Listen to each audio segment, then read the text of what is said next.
Hello everyone. Good morning, good evening, good afternoon. We're going to be reading, I think it's chapter, I'm just looking here, 15. We're going to be reading chapter 15 in The Power of Your Subconscious Mind by Joseph Murphy. And this one is titled Your Subconscious Mind and Your Happiness.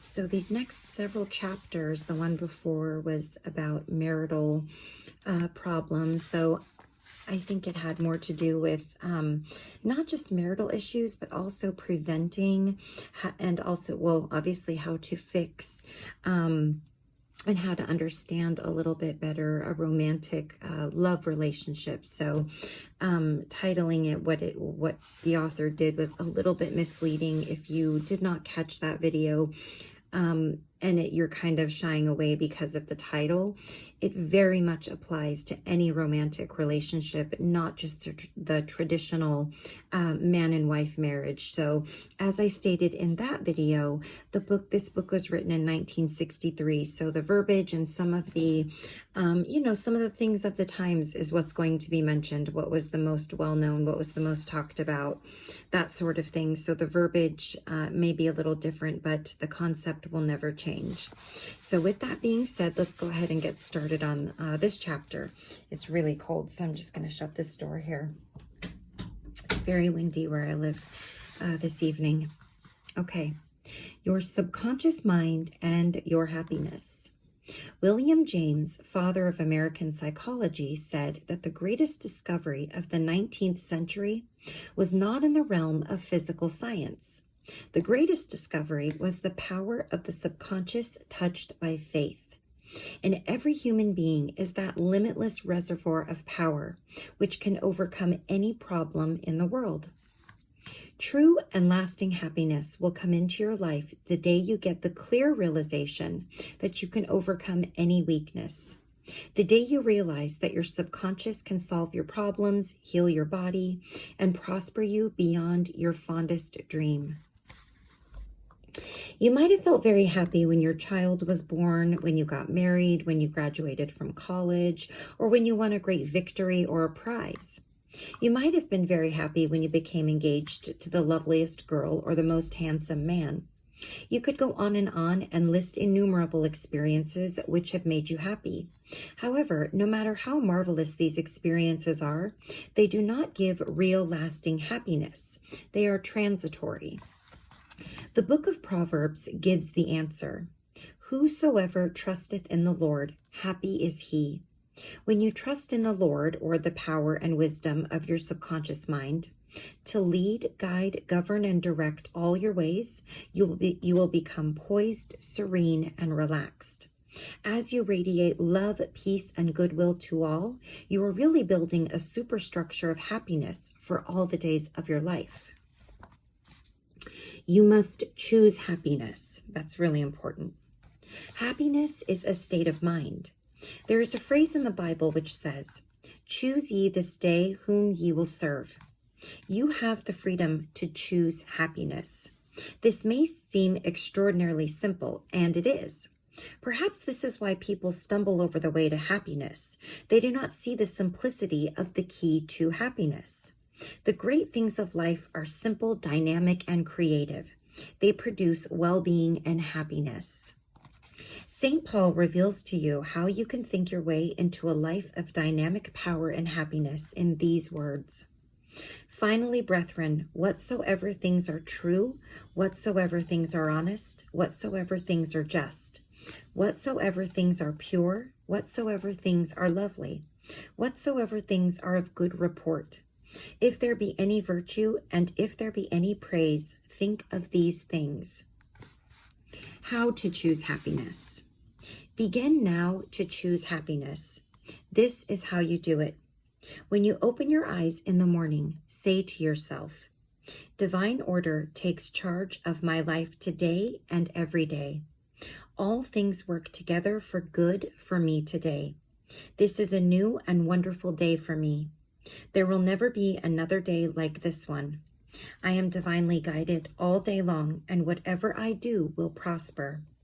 Divine love surrounds me, enfolds me, and unwraps me, and I go forth in peace. Whenever my attention wanders away from that which is good and constructive, I will immediately bring it back to the contemplation of that which is lovely and of good report. I am a spiritual and mental magnet, attracting to myself all things which bless and prosper me. I am going to be a wonderful success in all my undertakings today. I am definitely going to be happy all day long. Start each day in this manner. Then you will be choosing happiness and you will be a radiant, joyous person. And please understand, I know a lot of things these days are immediate. We don't know the art of patience and waiting the way that perhaps prior generations do, or maybe it's stopped after my generation here.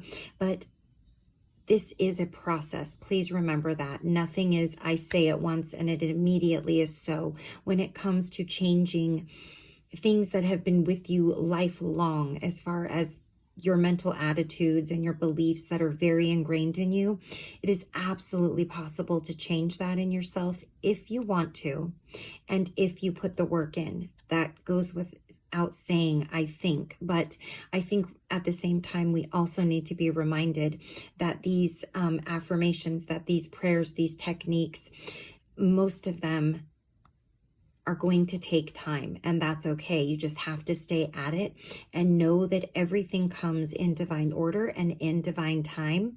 Your subconscious always knows and always has the answer. And anytime you feel like you're not making the headway that you would like in whatever area it is, if you are putting this work in, it will happen as it is supposed to happen.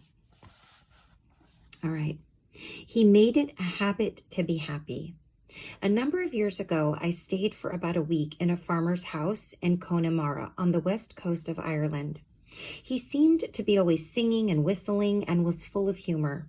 I asked him the secret of his happiness, and his reply was, "It is a habit of mine to be happy. Every morning when I awaken and every night before I go to sleep, I bless my family, the crops, the cattle, and I thank God for the wonderful harvest." This farmer had made a practice of this for over 40 years. As you know, thoughts repeated regularly and systematically sink into the subconscious mind and become habitual. He discovered that happiness is a habit. You must desire to be happy. There is one very important point about being happy. You must sincerely desire to be happy. There are people who have been depressed, dejected, and unhappy so long that was when they suddenly made, they suddenly made happy by some wonderful, good, joyous news. They would actually be like the woman who said to me, "It is so wrong to be so happy." I feel like I read that wrong, but what this is basically saying is that some people are so used to depression and just being in a sad state all the time that when something good happens to them, they don't feel they deserve it, or they feel like they're too happy or too joyous, or, when is the other shoe going to drop kind of thing. That's what he's saying. But I feel like there was a typo in here. They have been so accustomed to the old mental patterns that they do not feel at home being happy. They long for the former depressed, unhappy state. I knew a woman in England who had rheumatism for many years. She would pat herself on the knee and say, "My rheumatism is bad today. I cannot go out. My rheumatism keeps me miserable." This dear elderly lady got a lot of attention from her son, daughter, and the neighbors. She really wanted her rheumatism. She enjoyed her misery, as she called it. This woman did not really want to be happy. I suggested a curative procedure to her. I wrote down some biblical verses and told her that if she gave attention to these truths, her mental attitude would undoubtedly change and would result in her faith and confidence in being restored to health. She was not interested. There seems to be a peculiar mental morbid streak in many people, whereby they seem to enjoy being miserable and sad. Why choose unhappiness? Many people choose unhappiness by entertaining these ideas.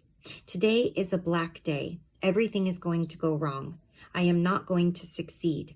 Everyone is against me. Business is bad and it is going to get worse. I'm always late. I never get the breaks. He can, but I can't. And on and on. If you have this attitude of mind the first thing in the morning, you will attract all these experiences to you and you will be very unhappy. Begin to realize that the world you live in is determined largely by what goes on in your mind. Marcus Aurelius, the great Roman philosopher and sage, said, "A man's life is what his thoughts make of it." Emerson, America's foremost philosopher, said, "A man is what he thinks all day long."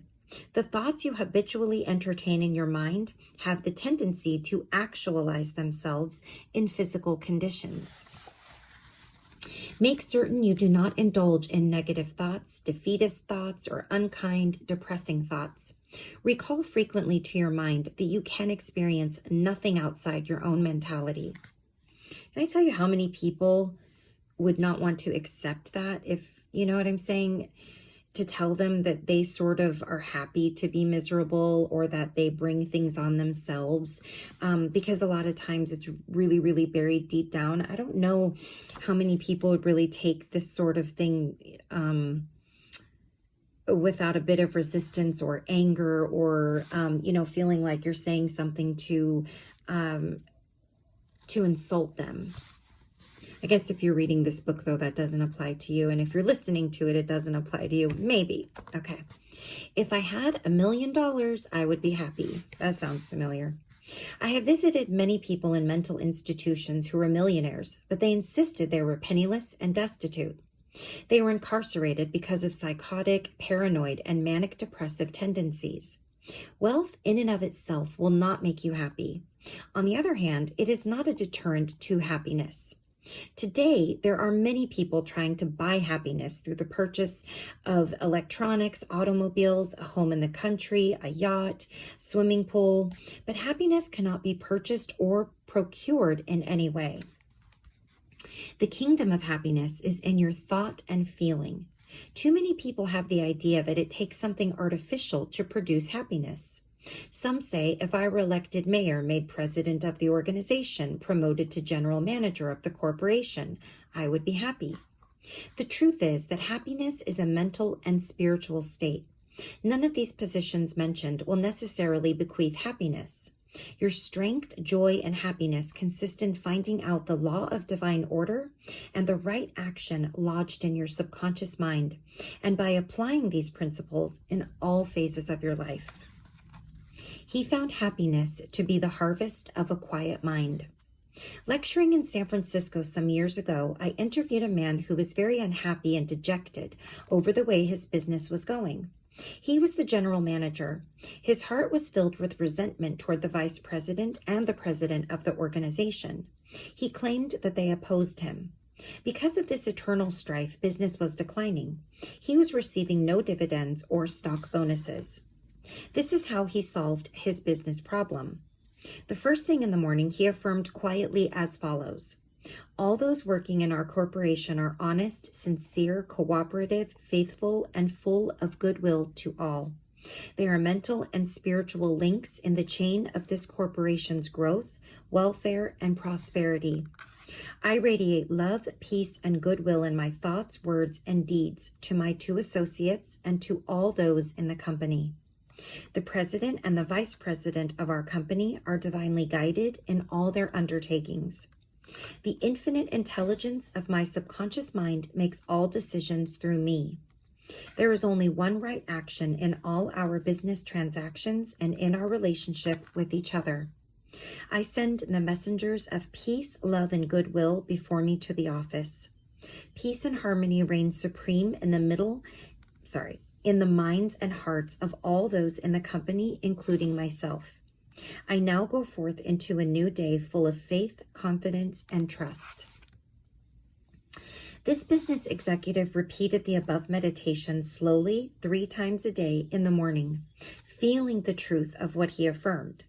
When fearful or angry thoughts came into his mind during the day, he would say to himself, "Peace, harmony, and poise govern my mind at all times." As he continued disciplining his mind in this manner, all the harmful thoughts ceased to come, and peace came into his mind. He reaped the harvest. Subsequently, he wrote me to the effect at the end of about 2 weeks of reordering his mind, the president and the vice president called him into the office, praised his operations and his new constructive ideas, and remarked how fortunate they were in having him as a general manager. He was very happy in discovering that man finds happiness within himself. The block or stump is not really there. I read a newspaper article some years ago which told about a horse that had shied when he came to a stump on the road. Subsequently, every time the horse came to that same stump, he shied. The farmer dug the stump out, burned it, and leveled the old road. Yet, for 25 years, every time the horse passed the place where the former stump was, he shied. The horse was shying at the memory of a stump. There is no block to your happiness save in your own thought life and mental imagery. Is fear or worry holding you back? Fear is a thought in your mind. You can dig it up this very moment by supplanting it with faith in success, achievement, and victory over all problems.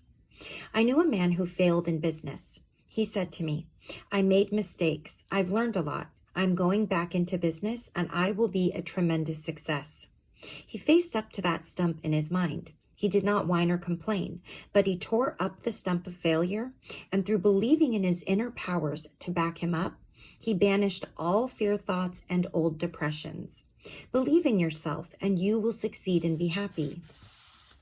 The happiest people. The happiest person is one who constantly brings forth and practices what is best for them. Happiness and virtue complement each other.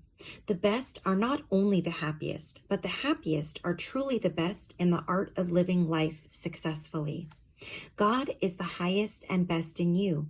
Express more of God's love, light, truth, and beauty, and you will become one of the happiest persons in the world today.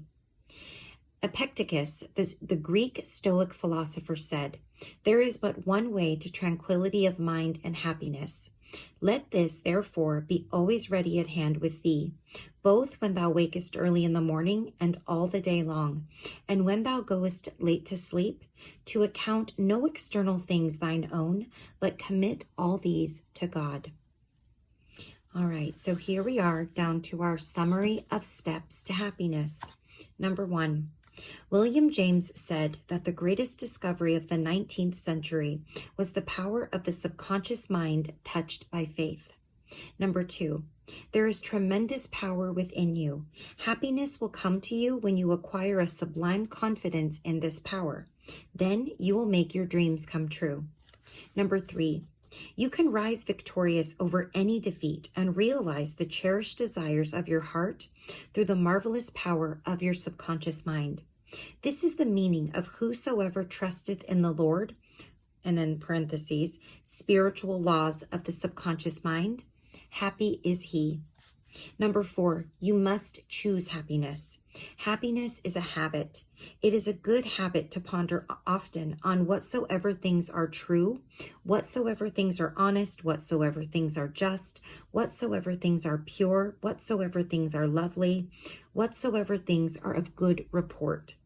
If there be any virtue and if there be any praise, think of these things. Number 5, when you open your eyes in the morning, say to yourself, I choose happiness today. I choose success today. I choose right action today. I choose love and goodwill for all today. I choose peace today.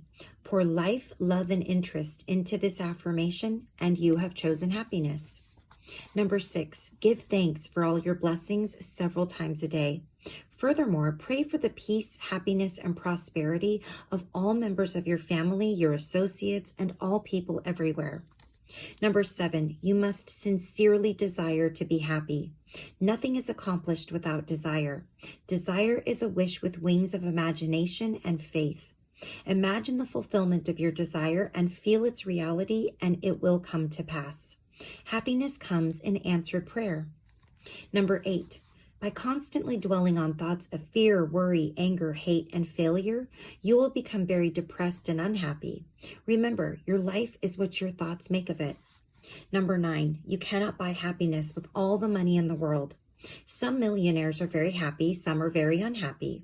Many people with very little worldly goods are very happy, and some very happy, and some are very unhappy. Some married people are happy and some are very unhappy. Some single people are happy and some are unhappy.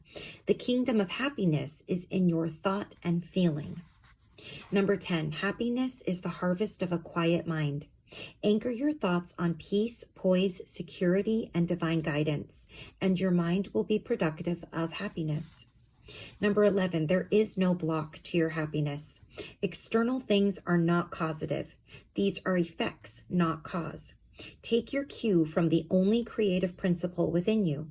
Your thought is cause, and a new cause produces a new effect. Choose happiness. Number 12, the happiest man is he who brings forth the highest and the best in him.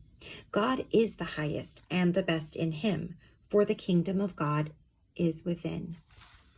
I love that this book is scientific and also brings in the spiritual aspect of it. And I have noticed these days that many scientists actually can no longer deny the soul and the spirit and the way that things work, not scientifically, and harmoniously putting it together back in 1963 when this book was originally written, I think is very forward thinking for this author, who is also a doctor, and I'm assuming maybe a psychologist or